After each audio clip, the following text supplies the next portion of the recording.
क्या आप जानते ही कि राजस्थान की भूमि सदा से ही महापुरुषों और वीरों की भूमि रही है।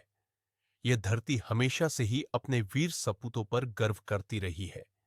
इस महान योद्धा महाराणा प्रताप के बारे में 1576 में हल्दी घाटी में महाराणा प्रताप और अकबर के बीच ऐसा युद्ध हुआ जो पूरी दुनिया के लिए आज भी एक मिसाल है।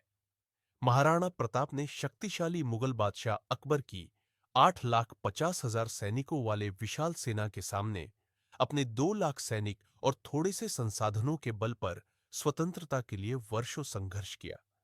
30 वर्षों के लगातार प्रयास के बावजूद अकबर महाराणा प्रताप को बंदी न बना सका।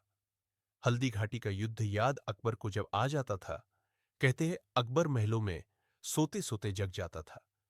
प्रताप की वीरता के सामने अकबर भी रोया। प्रताप की वीरता ऐसी थी कि उनके दुश्मन भी उनके युद्ध कौशल के कायल थे। माना जाता है कि इस योद्धा की मृत्यु पर अकबर की आंखें भी नम हो गई थीं। उदारता ऐसी कि दूसरों की पकड़ी गई बेगमों को सम्मानपूर्वक उनके पास वापस भेज दिया था। इस योद्धा ने साधन सीमित होने पर भी दुश्मन के सामने सिर नहीं झुकाया और जंगल के कंद मूल खाकर लड़ते रहे। 26 फीट का नाला एक छलांग में लांघ गया था। प्रताप का चेतक कहते हैं कि जब कोई अच्छाई के लिए लड़ता है तो पूरी कायनात उसे जीत दिलाने में लग जाती है। ये बात हम इसलिए कह रहे हैं क्योंकि उनका घोड़ा चेतक भी उन्हें जीत दिलाने के लिए अंतिम समय तक लड़ता रहा। चेतक की ताकत का पता इस बात से लगाया जा सकता था कि उसके मुंह के आगे हाथी की सूंड लगाई जाती थी। जब मुगल सेना महाराणा प्रताप के पीछे लगे थे, तब चेतक प्रताप को अपनी पीठ पर लिए 26 फीट के उस नाले को लांघ गया जिसे मुगल पार न कर सके। 208 किलो का वजन लेकर लड़ते थे।